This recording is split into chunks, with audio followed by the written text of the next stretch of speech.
नमस्कार दोस्तों। मैं आपका अपना मोहित भटका हूँ। हर जगह आपने देखा होगा सोशल मीडिया पर एक ट्रेंड चला हुआ है यूजीसी और यूजीसी के विरोध और समर्थन में।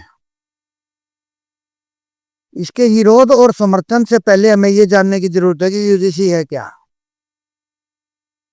यूजीसी का मतलब है यूनिवर्सिटी ग्रांट कमीशन, जिसकी स्थापना 1973 में हुई थी।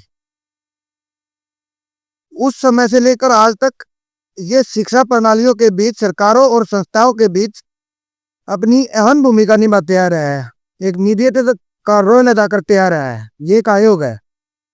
इसमें जो भी नए कानून सरकार द्वारा नई पॉलिसियां या कोई कानून या नियम लागू होता है तो ये उसको संस्थाओं में लागू करने तक की जिम्मेदारी यूजीसी आयोग की होती है। इसमें ये मीडिएटर का भी रोल अदा करते हैं। उसमें नए कानून और उसके बारे में गाइडलाइन, जानकारियां और वो सारी चीजें एकत्रित करने का काम भी यूजीसी का ही होता है। इसीलिए मैं यूजीसी को बता रहा हूँ कि यूजीसी का जो मुद्दा 2026 में जनवरी में चला गया है, तो यूजीसी हर तरफ हो रही है। कोई समर्थन में है, कोई विरोध में है।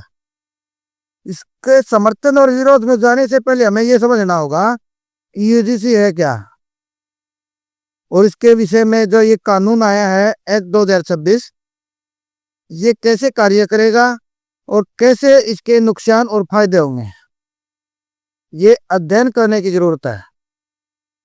आगे बढ़ते हुए हम शुरुआत करते हैं कि भाई यूजीसी का जो एक्ट 2026 है, इसके समर्थन कौन कर रहे हैं और विरोध कौन कर रहे हैं। इसका जो समर्थन कर रहे हैं वो एससी, एसटी और ओबीसी समाज है। हालांकि बीच में ये जब पीछे आया था तो उसमें गाइडलाइन जारी हुई थी तो ओबीसी को भी हटा दिया गया था। उस समय ओबीसी ने विरोध भी किया था। लेकिन मेन फिलहाल के तौर पे देखे तो 2026 में इसके जो समर्थन में है एससी समाज, एसटी समाज और ओबीसी समाज है। लेकिन एक तबका जो इसका खुलकर विरोध कर रहा है वो सवर्ण जातियां है, जनरल कास्ट है। जो भी जनरल कास्ट है वो इसका खुलकर विरोध कर रही है। हालांकि ये मुद्दा अभी तक सोशल मीडिया पर ही प्रचलित है और धीरे धीरे एक टूल पकड़ने का काम कर रहा है जो विरोध का है। और जो समर्थन का है वो भी सोशल मीडिया पर ही है, लेकिन वो कुछ दायरे तक ही सीमित है। इसका विरोध ज्यादा देखा जा रहा है। विरोध और समर्थन दोनों एक ही नियम के पहलू हैं, लेकिन देखने की बात यह है कि भाई विरोध क्या।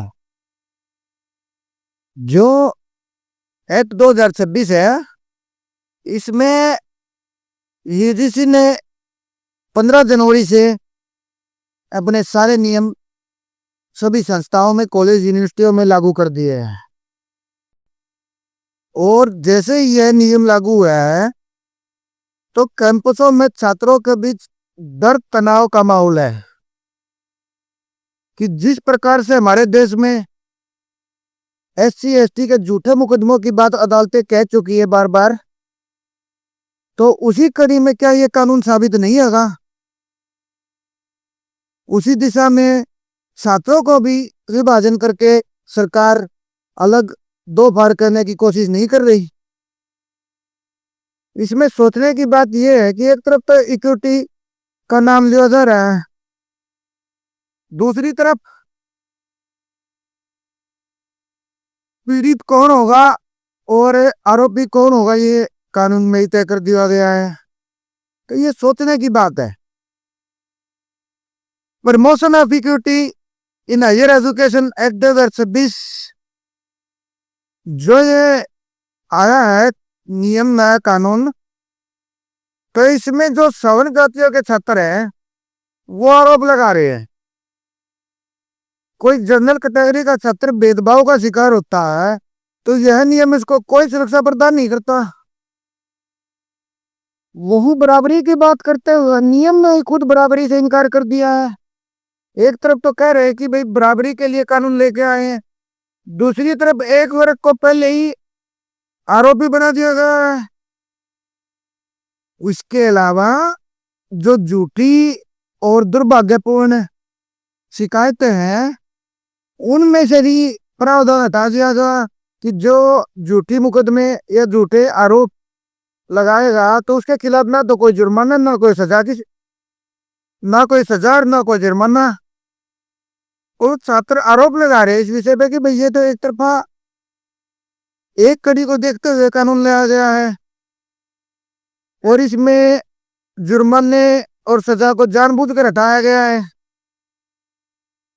जो सरकार का पक्ष है, सरकार ये दावा कर रही है कि भाई इसमें जो SC ST और OBC जाति छात्र है उनके साथ जातिगत भेदभाव से बचाने के लिए ये कानून लाया गया है। ये अच्छी बात है, समानुसार कानूनों की जरूरत होती है, लेकिन इसका मतलब ये नहीं कि एक वर्ग को, एक धड़े को पहले ही आरोपी साबित कर दिया जाए कानून के तहत ही, उसको अपना पक्ष देखने का मौका ही न दिया जाए। इस पूरी कवायद की शुरुआत सुप्रीम कोर्ट के एक निर्देश से होती है।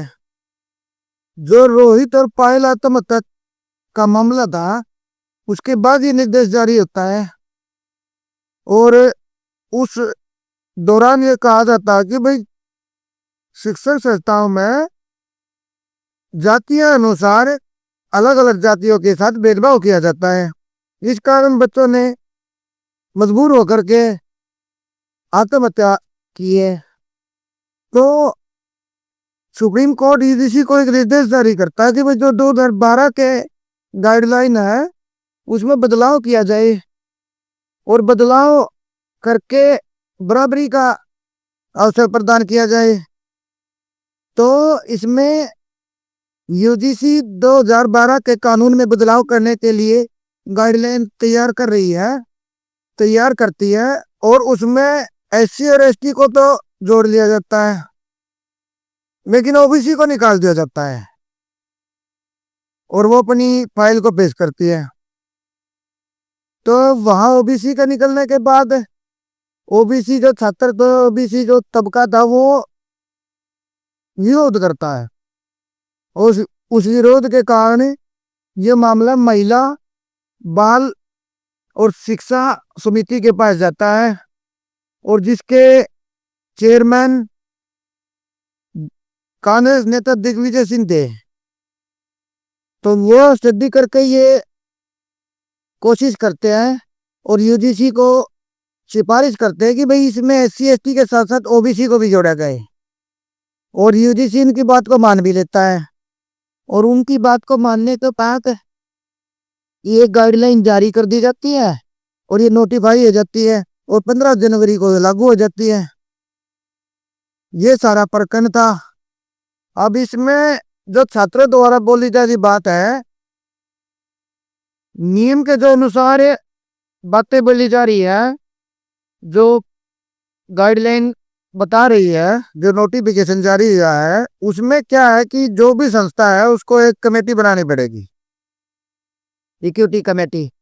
वो इक्विटी कमेटी इन बातों को देखेगी और जो इसमें सम्मिलित होगा, जो पक्ष इसको शिकायत दर्ज करेगा, तो उसमें आरोपी के खिलाफ 24 घंटे के अंदर अंदर कार्रवाई शुरू करनी पड़ेगी और 7 दिनों के अंदर अंदर ये कार्रवाई जांच पूरी करनी पड़ेगी।